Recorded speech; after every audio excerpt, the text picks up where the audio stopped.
when I founded Surge, so we're talking like 2012, 2011, I'm shopping this idea around. And at that time, I was saying, like, look, we can't keep talking about education as the civil rights issue of our time without acknowledging that the people leading this movement are not the people who are suffering the injustice. Right. And while everybody might be, super woke now, in 2012, when I was saying this, I was called a reverse racist. Oh, I was called, wow. yes, ma'am. But, fast forward, here we are, 2023. So wait, someone fixed their face and like said it to you? Oh, yes, yes. So let me tell you, this would need a whole podcast to talk about founding an organization that is investing in our people, wearing this skin and being unapologetic about what it means to, and I think you said this right. We always say we don't groom leadership. We invest in people who are already brilliant. Yep. Like we invest in the genius and brilliance that already exists within our community. Now, what we're trying to do is provide additional opportunities, skills to elevate, amplify that. We're helping people connect with people across the sector that they might not have ever met in ways that we hope catalyzes collective action and great outcomes and opportunities for our young people and families. But that was just over 10 years ago, not a super, accepted thing to say. People said, yes, they fixed their mouths to say you're a reverse racist. They were also like, this is a really great idea. How about you go work for fill in the blank to build this out? Now, fill in the blank, I don't have to tell you who that always was, right? White people? Yes. Oh, Yeah. How Because about you go take your idea to these white people and go under their leadership? Yes. The irony of that, like, I think it was lost on people when they suggested that.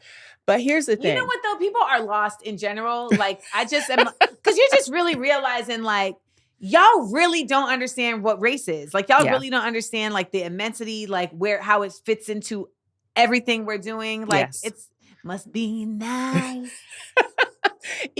And here's the thing, the beautiful thing about our people is, and I think the more proximate, I say this all the time, the more proximate you are to an issue, like you are going to see things that other people just don't recognize because they're not there.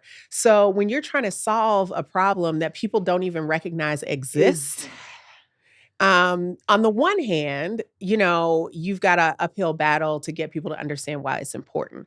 On the other hand, and I'm always the person that's also going to talk about the opportunities this provides.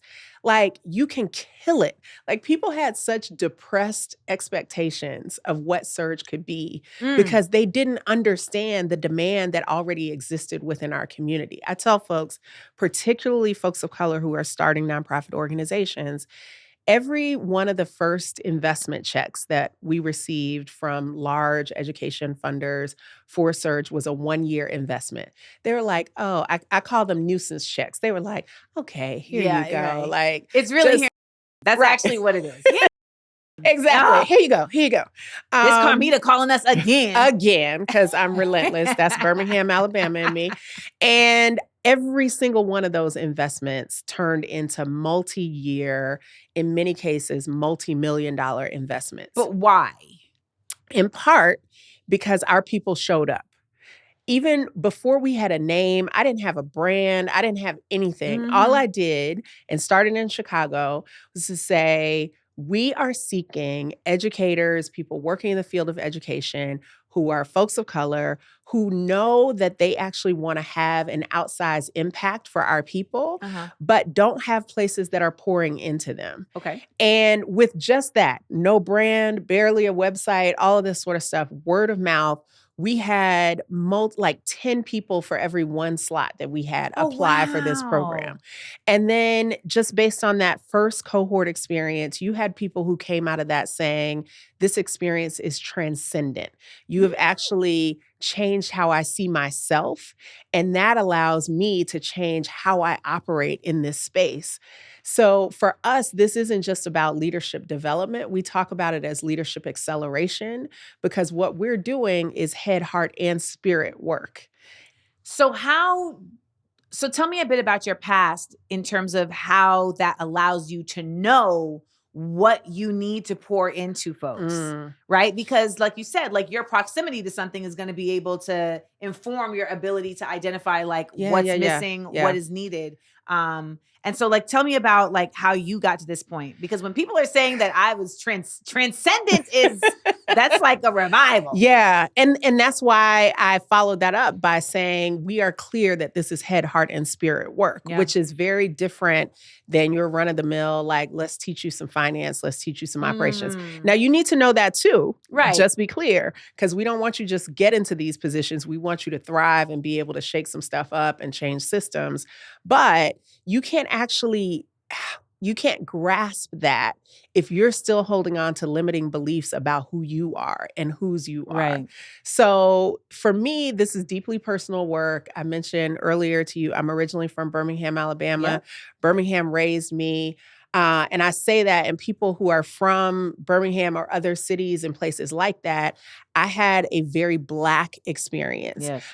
Black excellence was not a talented 10th kind of thing. It was like ubiquitous. It was, my mayor was always Black. We had Black doctors, principals, all those things. And it wasn't until I got older that I recognized just how abnormal that experience was. And what it had done for me was that any room that I walked into, and this may not be the most politically correct thing to say, but this is not a politically correct podcast. I knew I was supposed to be there. And I actually believe that I likely had to be 2 or 3 times better than a lot of other people in the room to even be in that space. So it allowed me to just see myself and see my people in ways that I think are just different when you, now don't get me wrong, we all got our insecurities, all the stuff. But having to shed my Blackness in order to be excellent was never a thing. Nice. Never a battle. So that shaped not only how I see myself in the world, but how I see all of my people in the world, and Indigenous folks and folks of color just more broadly. You don't grow up in a place like Birmingham as a little Black girl without innately understanding your brilliance and your genius, because you see it in everyone. I gotta tell you, I don't think that that's like a normal attribute that people apply to Birmingham that absolutely. Don't know about Birmingham. Because most people, when they see Birmingham, they think of grainy black and white photos and Bull Connor's dogs and all those things, right? Which is also true. Like the trauma of all of that is very true. But what people don't understand on the other side of that is what came out of that was this heroism and this like bold, audacious Black leadership that was like, we're here. And I think I'm a generation removed. I'm a 70s baby, right? Yep. So I was a generation that was then being raised by these folks who walked with that boldness and that audacity. So I, grew up in a very Black place, but I was also in gifted and talented classes and all these other sorts of things that people often associate with being white dominated spaces. But that wasn't my experience. So I read Autobiography of Malcolm X in my gifted 9th grade English class that was being taught by a white man in Birmingham, Alabama. Like, that was just my reality. Well, y'all can support me by going to my Patreon, the Amandaverse, where we are going to be answering your questions. So head on over to the Patreon, Amanda Seals, or you can go to the Amandaverse. It's a universe of Amanda.com. What often happens that people don't talk about is they think people go into education because they can't do nothing else. Really? People do believe that. Oh, they really do believe seems that. Like a very arduous. No, where do you think the whole if you can't do teach? Like people actually say that, right? People also think all actors are rich. So ultimately, people at this point are no longer a valid source of insight. But